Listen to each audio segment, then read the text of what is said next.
When you're tracking global events, some agreements they feel different. They resonate with a deeper strategic importance. Mm. And the one signed this past Wednesday, April 30th, between the U.S. and Ukraine, that definitely feels like one of them. Yeah, absolutely.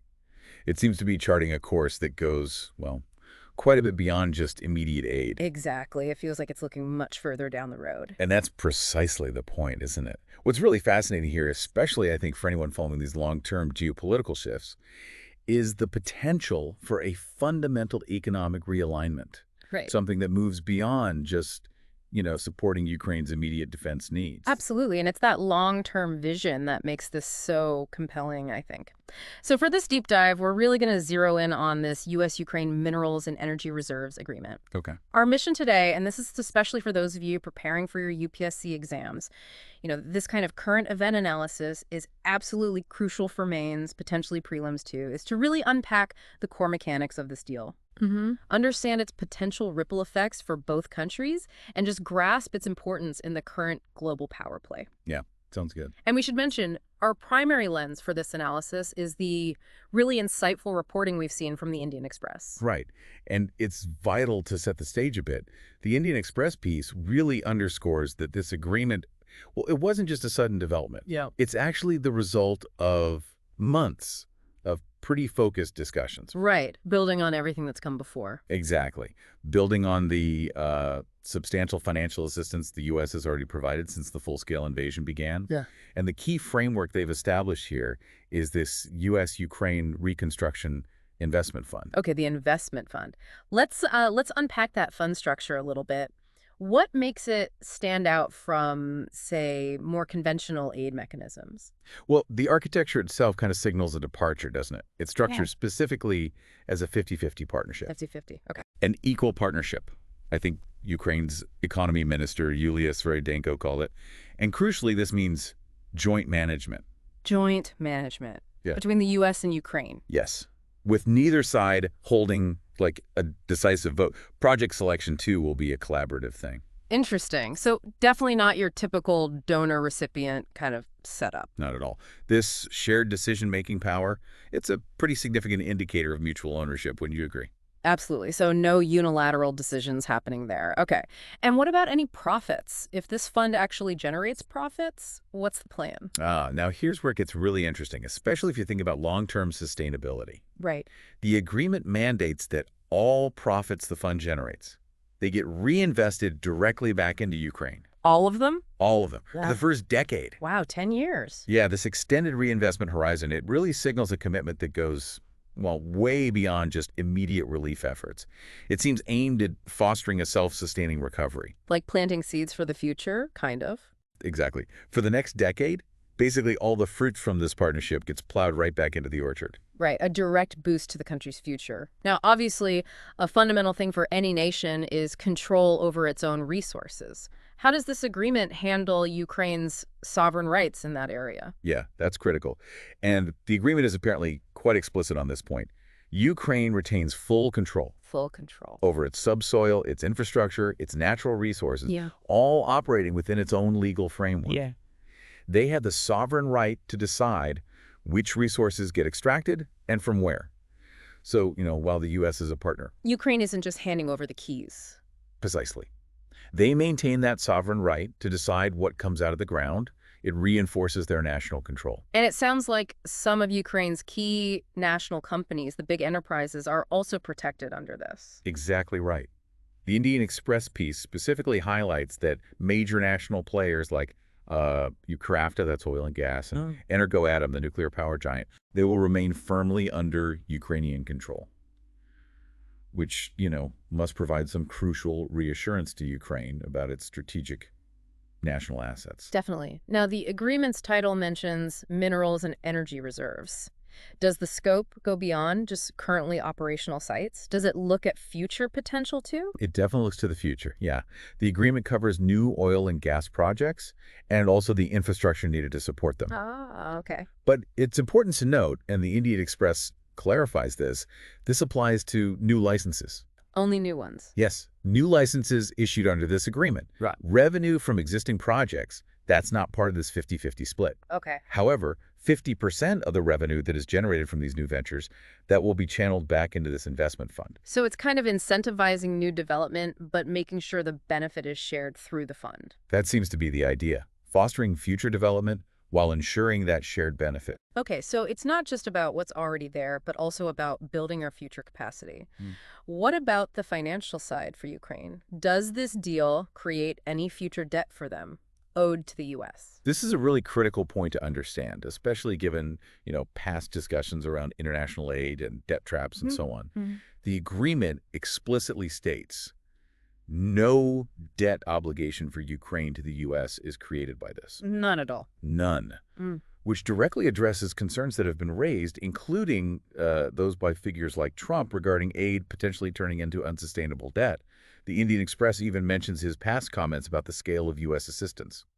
Interesting. So, okay, previous aid is separate. But what about future military assistance from the U.S.? Does that tie into this fund? Good question. The report indicates that any assistance provided before this agreement was signed, that's outside its scope. Right. However, new military aid from the U.S. going forward, that would fall under the purview of this fund. So it suggests maybe a more integrated approach to future support mechanisms. It certainly seems that way, yeah. Now, thinking about the ongoing conflict, obviously security is it's paramount. Does this agreement offer any specific, explicit security guarantees from the U.S. to Ukraine? Yeah, this raises a really important question, especially for anyone analyzing the broader geopolitical side of things. Absolutely. The New York Times reporting, which the Indian Express references, points out that, well, the agreement doesn't actually contain any explicit guarantees of future U.S. assistance. No guarantees. And the U.S. apparently retains the option to withdraw at any point. Okay. However, Yeah. you could argue, perhaps, that by establishing this pretty significant economic stake, It builds goodwill, ties them closer. it might implicitly build goodwill, and potentially make future disengagement less likely. It certainly forges a shared financial interest in Ukraine's stability. That makes sense. A strong economic link can often, underpin broader strategic alliances, even without explicit guarantees. Yeah.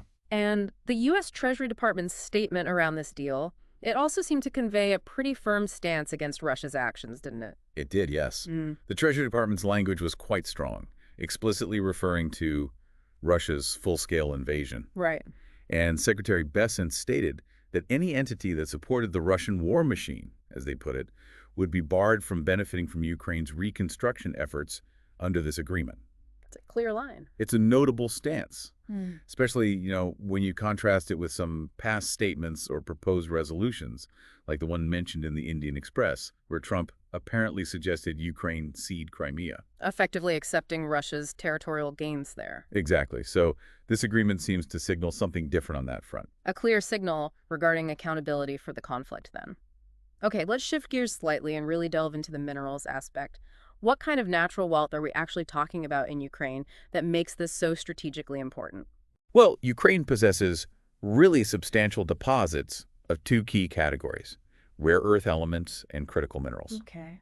And as the Indian Express details, these are just essential for a huge array of advanced industries. Like what sort of things? Everything from enabling the green energy transition, think electric vehicles, solar panels, wind turbines, to their use in sophisticated defense systems, and even just everyday consumer electronics. Right. So this isn't just about, bulk commodities. No, not at all. These are the absolute building blocks of the 21st century economy. The batteries in your phone, the magnets and wind turbines. Yeah. Securing access to these is, well, it's a strategic imperative for any major economy these days. And these aren't exactly resources you find everywhere, are they? Precisely. Yeah. They're often geographically concentrated. Extraction can be technically difficult, expensive. Which drives up their value. Significantly. The Indian Express actually cites a 2023 estimate from the International Energy Agency, the IEA, which valued the market for just the energy transition minerals at a staggering $320 billion in 2022. $320 billion, just for those. Yep. And that was double the value from just 5 years prior. Wow. So it just highlights their rapidly growing importance in the global economy. That's a dramatic increase. So, okay, how significant are Ukraine's reserves then on a global scale? The numbers are quite compelling, actually. Ukraine apparently holds 22 of the 50 strategic materials the U.S. identifies as critical. 22 out of 50. Okay, and 25 out of the 34 that the EU recognizes as critically important. So significant overlap with both U.S. and EU needs. Absolutely. Furthermore, the Indian Express highlights a report from Ukraine's own Ministry of Environmental Protection and the Ukrainian Geological Survey, Right. which identifies 5 key minerals where Ukraine holds a very competitive position globally. These are graphite, lithium, titanium, beryllium, and uranium. Wow. Those are all hugely important names in advanced industry. Crucial components, yeah. It really seems like Ukraine is sitting on a significant treasure trove, so to speak. The article also touches on maybe the motivations behind Zelensky proposing this deal.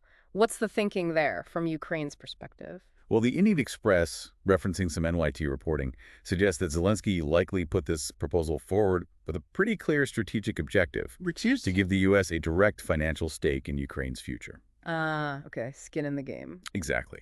By making the U.S. a stakeholder in Ukraine's economic recovery, specifically through its mineral wealth, the hope, presumably, is to solidify that long-term U.S. engagement and support. Makes sense. Making Ukraine a partner with tangible assets, not just a recipient of aid. That seems to be the core idea, yes. And it also mentions how Ukraine supporters see this as a potential turning point, maybe, in how the U.S. perceives its involvement over there. Exactly.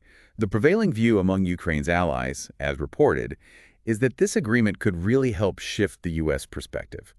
Move it away from seeing Ukraine merely as a, quote, money pit, as the article puts it. Right, changing that narrative. Yeah, it presents an opportunity for, mutual benefit, a pathway toward long-term economic viability, potentially changing the story from one of constant financial assistance to one of investment and shared returns down the line. Okay, so just to summarize for you, the listener, especially those of you focusing on your UPSC preparation, this is key. This U.S.-Ukraine minerals deal, signed April 30th, it sets up this U.S.-Ukraine Reconstruction Investment Fund. It's a 50-50 partnership, joint management, and crucially, a commitment to reinvest all profits back into Ukraine for the first decade. That 10-year reinvestment is huge. Absolutely. And Ukraine keeps ownership of its resources, while the U.S. gets, let's say, preferential access, particularly for new projects in minerals and energy. Right, focusing on the future potential. Crucially, it avoids creating any new debt for Ukraine. And it seems to signal a potentially firmer stance against those who supported Russia's invasion. Yeah. This whole agreement taps into Ukraine's really significant reserves of critical minerals and rare earth elements. The aim seems to be forging a long-term economic partnership and maybe reshaping how the U.S. views its involvement in the region. Precisely. It's a really multifaceted agreement, isn't it? With significant implications for both nations, moving beyond that immediate aid picture to establish a framework for future economic cooperation rooted in Ukraine's natural resources. So here's something for you, the listener, to think about, particularly those of you preparing for UPSC exams, really digging into these international agreements. Consider this. Given all the complexities of international relations and obviously the ongoing conflict, Yeah, that's the big shadow. what do you anticipate will be the biggest potential obstacles? And on the flip side, maybe the most promising opportunities for this U.S.-Ukraine minerals deal to truly succeed and deliver lasting benefits to both nations in the long run? It's a question that really requires careful thought about geopolitical factors, implementation challenges, and those long-term strategic goals. It certainly raises important questions, doesn't it? About implementation, about the stability of the geopolitical landscape, the long-term vision for the region. It's definitely a development that warrants continued attention and critical analysis for anyone trying to understand these evolving dynamics of international economics and geopolitics. Absolutely. So if you found this deep dive valuable for your understanding of current events, especially in the context of your UPSC preparation, please do like, subscribe, and maybe leave a comment with any further queries you might have. Yeah, let us know what you think. We're always looking for ways to explore topics that matter to you. And remember, this analysis was based on reporting from the Indian Express.